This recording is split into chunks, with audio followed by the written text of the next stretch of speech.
हाल ही में भारत सरकार द्वारा लाया गया खान और खनिज विकास और विनियम संशोधन बिल 2026 ये राज्यहित और राष्ट्रहित में है, लेकिन झारखंड मुक्ति मोर्चा और कांग्रेस इसकी गलत व्याख्या कर राज्य की भोली भाली जनता के बीच भ्रम फैला है, जिसकी मैं और भारतीय जनता पार्टी कड़ी निंदा करती है। झारखंड का बच्चा बच्चा जानता है कि झारखंड मुक्ति मोर्चा कांग्रेस के संरक्षण में धनबाद, बोकारो, चतरा, हजारीबाग, साहेबगंज, दुमका, शिकारीपारा में कोयला, बालू, पत्थर सिंडिकेटों के द्वारा आज पूरे राज्य में लूट मचा। जो लोग चुनाव में जल जंगल और जमीन का नारा देकर सत्ता के सिंहासन पर बैठे हैं, उन्होंने सत्ता में आते ही हमारे जल जंगल जमीन और प्राकृतिक संसाधन को सिंडिकेट के हवाले ही नहीं किया, बल्कि झारखंड की जो संस्कृति है उसको भी विकृत करने का काम किया। यानी हम कह सकते हैं झारखंड को लूटखंड इन 6 वर्षों में कांग्रेस, झारखंड मुक्ति मोर्चा और आरजेडी के गठबंधन सरकार ने कर दिया। और ये बातें मैं ऐसे ही नहीं कह रहा हूं, ये सारी बातें जो मैं कह रहा हूं आप सब प्रेस के बंधुओं ने ही समाचार पत्र में लगातार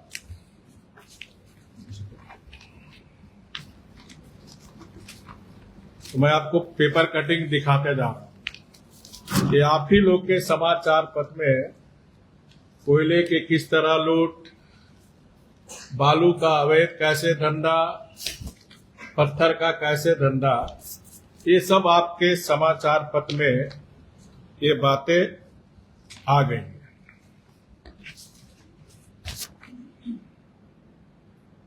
और हम यह भी जानते हैं कि झारखंड मुक्ति मोर्चा के महासचिव पत्थर के अवैध खनन में 1.5 साल होटवार जेल में थे। संताल के कांग्रेसी मंत्री इसी पत्थर बालू की दलाली और कमीशन खोरी के चक्कर में वो भी जेल में थे। मैं डंके की चोट पे कहता हूं या कहना चाहता हूं, यह संशोधन झारखंड के हित के खिलाफ नहीं, बल्कि यह हमारे झारखंड को उसकी खनिज संपदा का अधिकतम लाभ दिलाने और लीगल माइनिंग को पारदर्शी बनाने के पक्ष में उठाया गया कदम। आज सवाल केवल 1100 करोड़ रुपए की शेष का नहीं है। असल सवाल यह है, क्या हम वित्तीय अनिश्चितता, फिजिकल अनसर्टेनिटी का माहौल बनाकर राज्य में आने वाले बड़े निवेश, अधिक उत्पादन, रोजगार और औद्योगिक क्रांति का रास्ता रोक रहे हैं, जबकि हमारे मुख्यमंत्री आदरणीय हेमंत सोरेन जी विदेश से लेकर देश तक रोड शो किए और बड़े बड़े बातें समाचार पत्र में आए, कितने निवेश आने वाले। ये सब बातें राज्य सरकार झारखंड की जनता से छिपाती है कि माइनिंग सेक्टर के कुल टैक्स और वैधानिक भुगतान, स्टैट्यूटरी पेमेंट का लगभग 90% सीधा हिस्सा राज्यों को जाता है।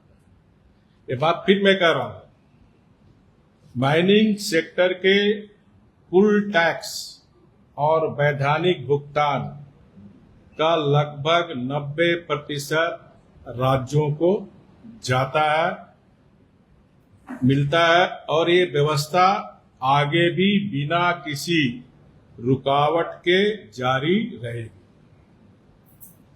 मैं आपको माध्यम से सरकार को यह भी बताना चाहता हूं, आजादी के बाद देश में पहली बार आदरणीय मोदी जी ने 2015 में रॉयल्टी के अतिरिक्त खनन प्रभावित जिलों के विकास के लिए डिस्ट्रिक्ट माइनिंग फंड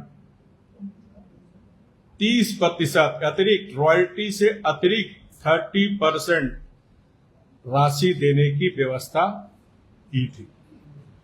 साथ में पीएम जन मन योजना, जो आदिम जनजाति है, उसके विकास, उसके घर घर तक पेयजल, सड़क, रोजगार के हेतु अलग से व्यवस्था मोदी सरकार ने की है। और ये जो हमारे खनिज संपदा अधिकांश जनजाति क्षेत्र में है, और इसी को ध्यान में रखकर मोदी जी ने 30% डिस्ट्रिक्ट माइनिंग फंड में खर्च करने का, ताकि हमारे जनजाति समाज का विकास हो सके, खनिज संपदा का वास्तविक लाभ स्थानीय लोगों तक पहुंचाना। झारखंड सरकार राज्य के राजस्व के लिए कितनी चिंतित है, इससे साबित होता है कि भारत सरकार द्वारा राज्य में 34 कोल ब्लॉक की मंजूरी मिली हुई है।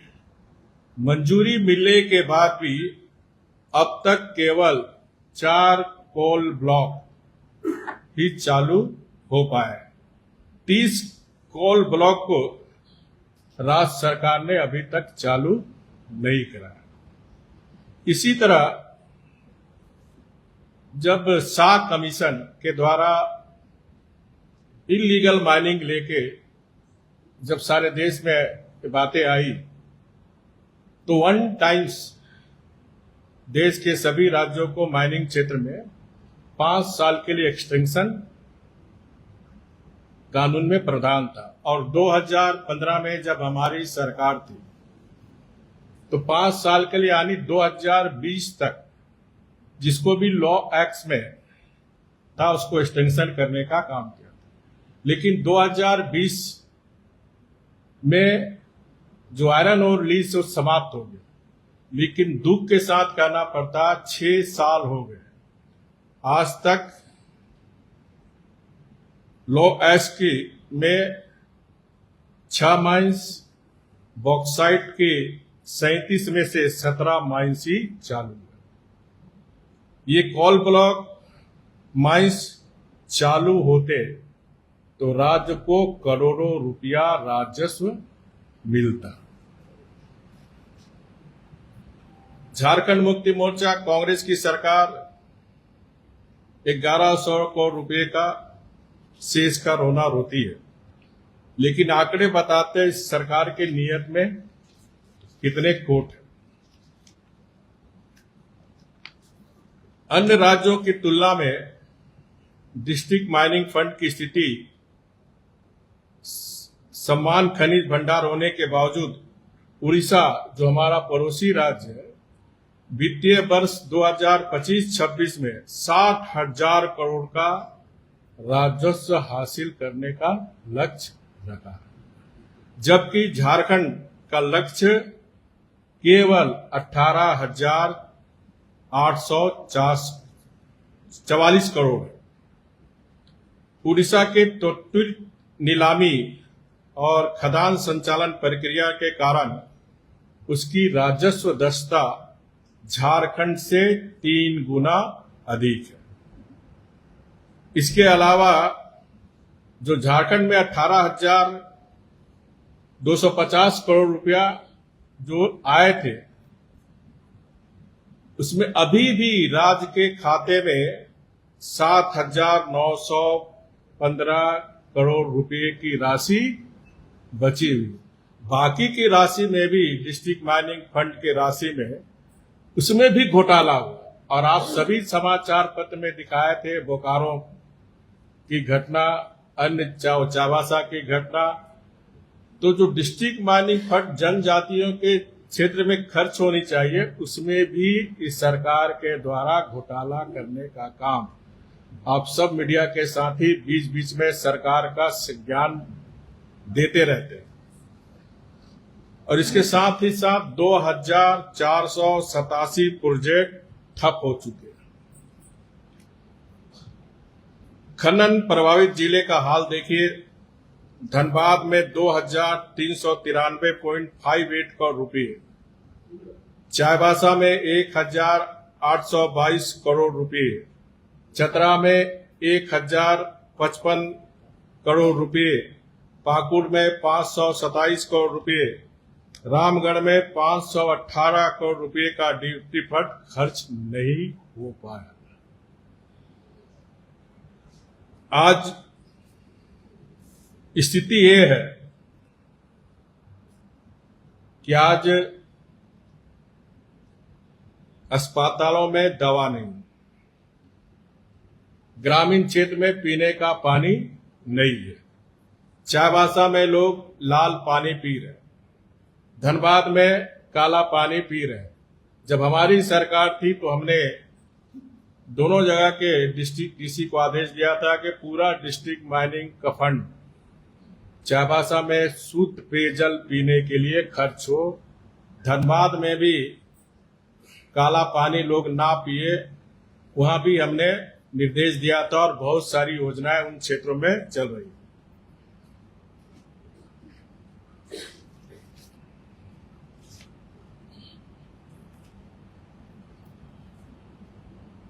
हमारा हमेशा से मानना रहा कि जनजाति समाज डिस्ट्रिक्ट माइनिंग फंड राज्य के वैध राजस्व की पूरी सुरक्षा होनी चाहिए। डिस्ट्रिक्ट माइनिंग फंड की खनन क्षेत्रों में स्वास्थ्य, शिक्षा आदि के मूलभूत आधारभूत संरचना पर खर्च की जानी चाहिए, लेकिन इस सरकार ने कुछ नहीं किया। और समाचार पत्र में आप दिखाते हैं साहेबगंज जो मुख्यमंत्री के विधानसभा क्षेत्र का जिला है, मैंने समाचार पत्र में देखा था किस तरह हमारा आदिवासी संथाल समाज के लोग नाले का पानी चून रहा था। टीवी में भी मैंने देखा किस तरह एम्बुलेंस नहीं मिलने के कारण खाट में लोग मरीज को लेके जा रहे हैं, रास्ते में ही उनका देहांत हो जा रहा है।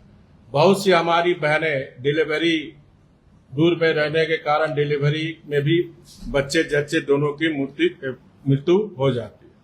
अस्पतालों में उपकरण नहीं है, एम्बुलेंस नहीं है, जनता बुनियादी सुविधा के लिए तरस रही। इतने ही नहीं, इस सरकार की सरपरस्ती में चल रहे अवैध धंधों के कारण जो वैध खनन है, लीगल माइनिंग का भारी नुकसान हुआ है।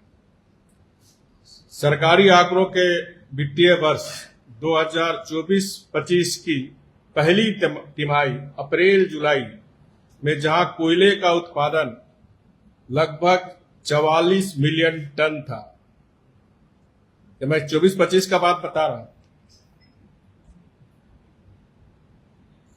2025-26 की इसी अवधि में घटकर 37.25 मिलियन टन आ गया।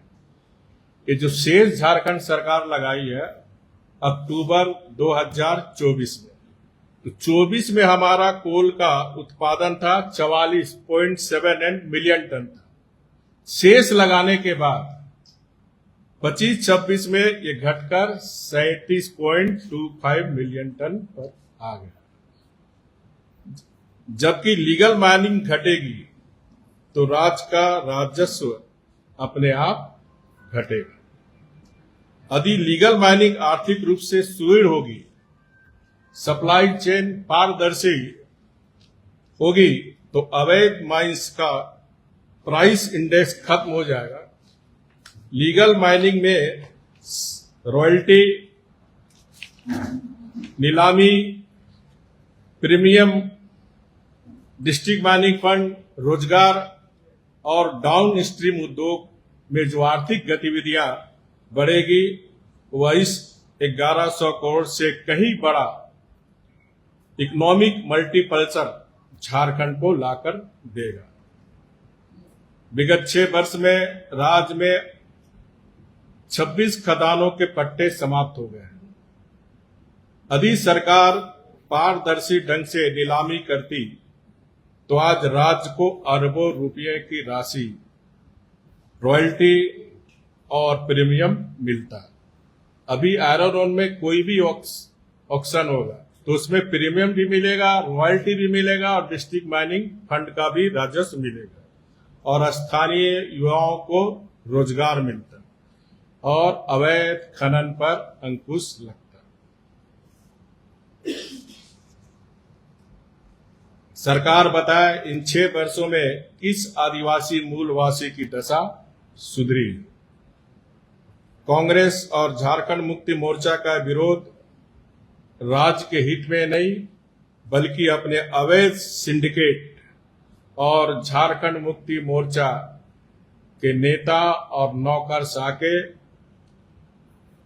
धन जो जाती है, जो ये लागू होने से अवैध धंधे बंद होंगे, उसी की छटपटाहट है। छात्र और युवाओं को एक साथ 6 साल से चल रही है सरकार मुद्दों में ध्यान भटकाने के लिए ये इस तरह का प्रोपगंडा राज्य में चला रही है। लेकिन झारखंड की जनता अब इनके लूट तंत्र को पूरी तरह समझ चुकी है और आने वाले समय में मुंहतोड़ जवाब देगी। एक बात मैं और आपके माध्यम से राज्य की जनता को बताना चाहता हूं। शेष लगाए जाने के कारण झारखंड का कोयला और लोहा पहले से ही महंगा हो गया। शेष के कारण लागत दर बढ़ रही है। इससे झारखंड के कोयला लोहा की मांग घटी है। ऐसे हम जानते हैं कि कोई भी व्यक्ति जहां सस्ता दुकान होगा वहीं जाता है। शेष लगने के कारण हमारा कोयला महंगा हो गया, हमारा आयरन ओर महंगा हो गया। कोयला से ही बिजली प्लांट लगता है, तो कोयला महंगा होगा तो स्वाभाविक ही बिजली महंगा होगा। आयरन ओर महंगा होगा तो लोहा महंगा होगा। उदाहरण के लिए ग्रेड 8 से ग्रेड 12 कोयले की दर झारखंड में 2045 से 3212 रुपया प्रति टन है। उड़ीसा और छत्तीसगढ़ में 1514 से लेकर 2681 रुपया प्रति टन के दर से उपलब्ध है। अब जो झारखंड में जो भी इंडस्ट्री है, निवेश है, वो तो झारखंड का कोयला आयरन फूलोग ने, क्योंकि इतनी महंगा झारखंड में, तो उड़ीसा और छत्तीसगढ़ से आएगा लेगा।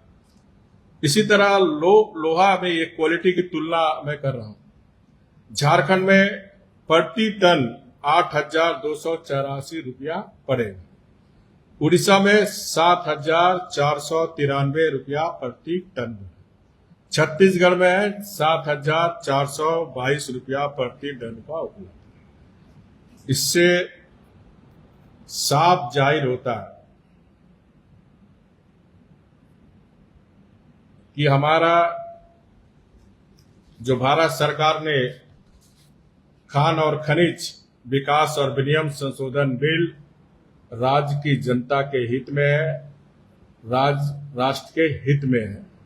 इसलिए कांग्रेस, झारखंड मुक्ति मोर्चा और आरजेडी के नेताओं से मैं कहना चाहता हूं कि हमारी भोली भाली जनता को भरमाने की कोशिश न करो। 6 वर्ष से आपकी सरकार की चाल, चरित्र, चेहरा झारखंड की जनता देख रही है।